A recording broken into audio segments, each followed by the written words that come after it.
Hey, bro. All right, so I'm going to try to show you a couple things that I think will help you get your fingers up to speed as quickly as possible. I'm playing sitting down right now, and I hope you'll be able to see my fingers for the most part. Okay, so the first thing I would do is just play a no fingers C sharp and just, hold it out for like 5, maybe 10 seconds. Okay, once you've done that, the next thing you're going to do is involving your chromatic scale. Basically, you're going to play that open C sharp, then you're going to play your C and go back. Like that.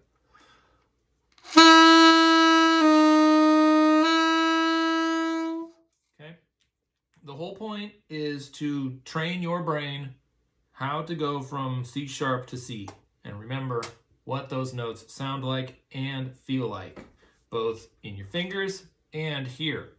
So use your tuner while you're doing this to make sure you're playing in tune while you do that. Okay? Then do 2 notes.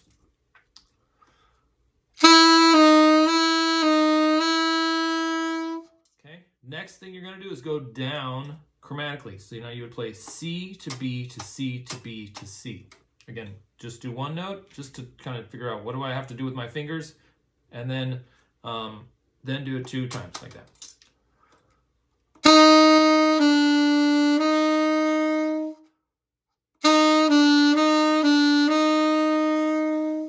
Okay, and repeat down as far as you can.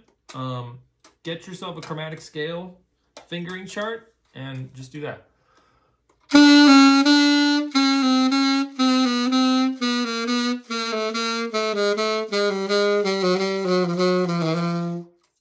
I got a lot of leaks down there. All right, then you're going to do the same thing going up.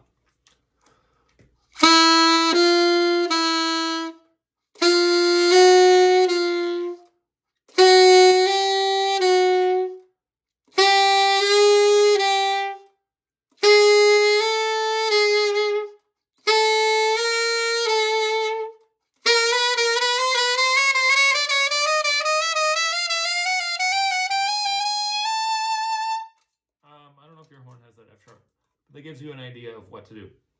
Okay, if you do that, that'll get your fingers nice and warmed up, and it'll drill in the chromatic scale. And then from there, you should be able to just go chromatic scale descending from that C sharp as low as you can, and also back up.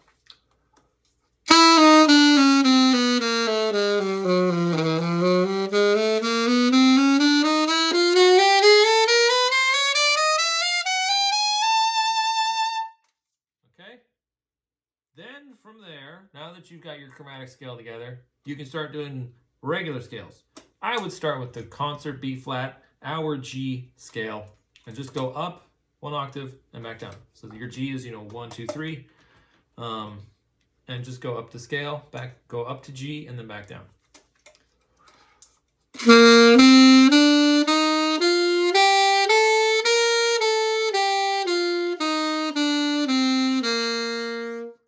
Now, as you know about the saxophone, that's the same fingering regardless of which octave you're in.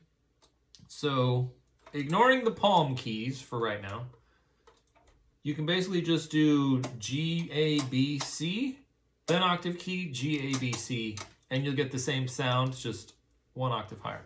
So use that when you're playing the scale.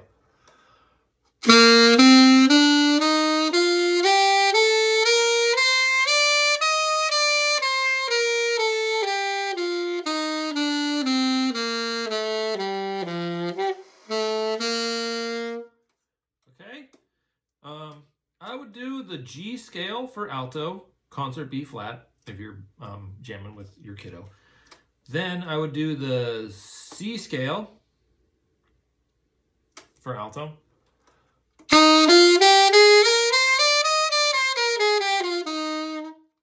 I would do the I would say D scale, concert F. Just because you'll get F sharp and C sharp in there. And you'll also get your first palm key usage.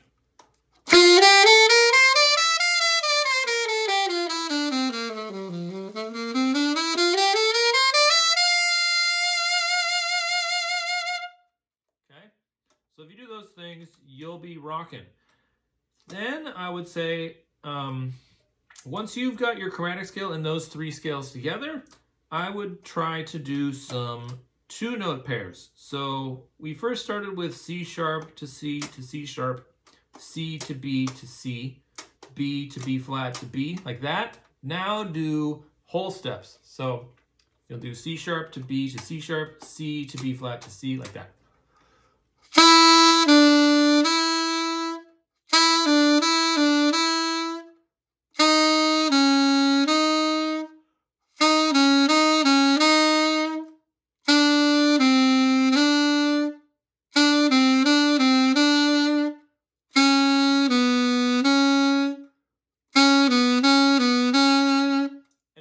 You can do the chromatic pairing between them.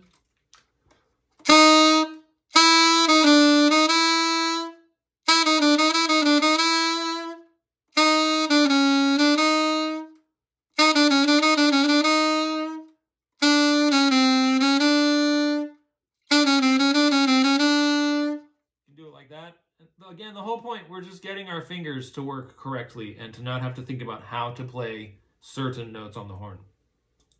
And then if you've got that together, then I would play my scales in thirds.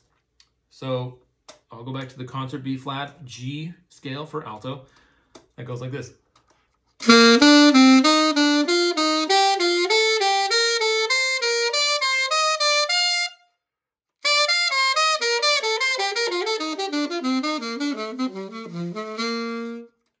Remember that I'm currently doing thirds ascending, meaning that the note I was playing, I was going this note, I was playing the G, and then ascending to the next note. Then playing the A and ascending to the next note. And B, then ascending to the next note. Okay? You can also do descending thirds, like this.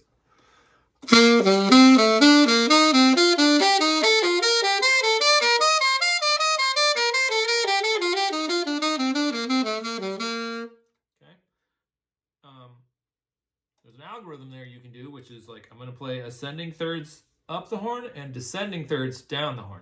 Or I'm going to say, I'm going to play descending thirds up the horn, and then when I get to the top, I'm going to play ascending thirds down the horn. That's like this. Okay? And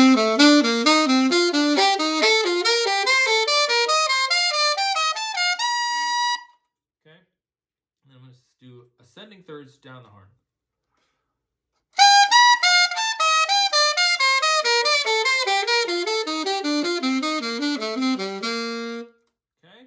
So that's just an idea. Again, this all comes down to like, what can you get under your fingers?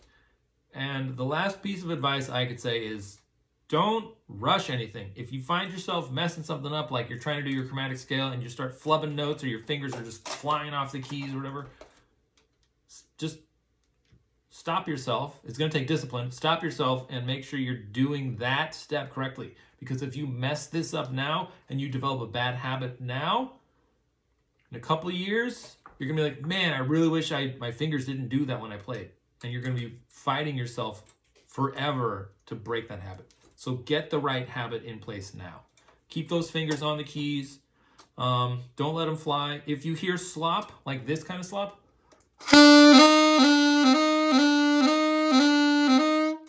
stop and fix it. Go really slowly.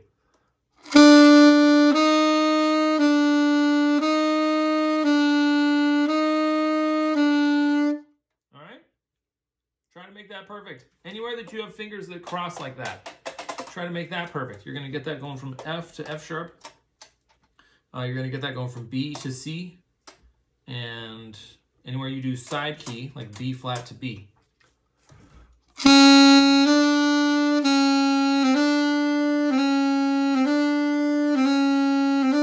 You notice I'm hitting that extra note in there?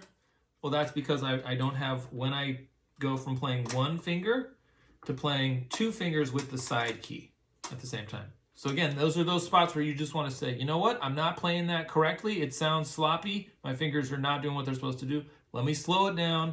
Let me get it perfect, and then carry on with the rest of whatever else I'm working on.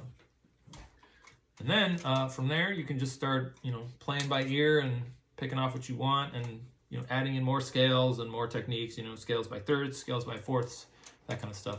Scales by sixths. That one always sounds cool.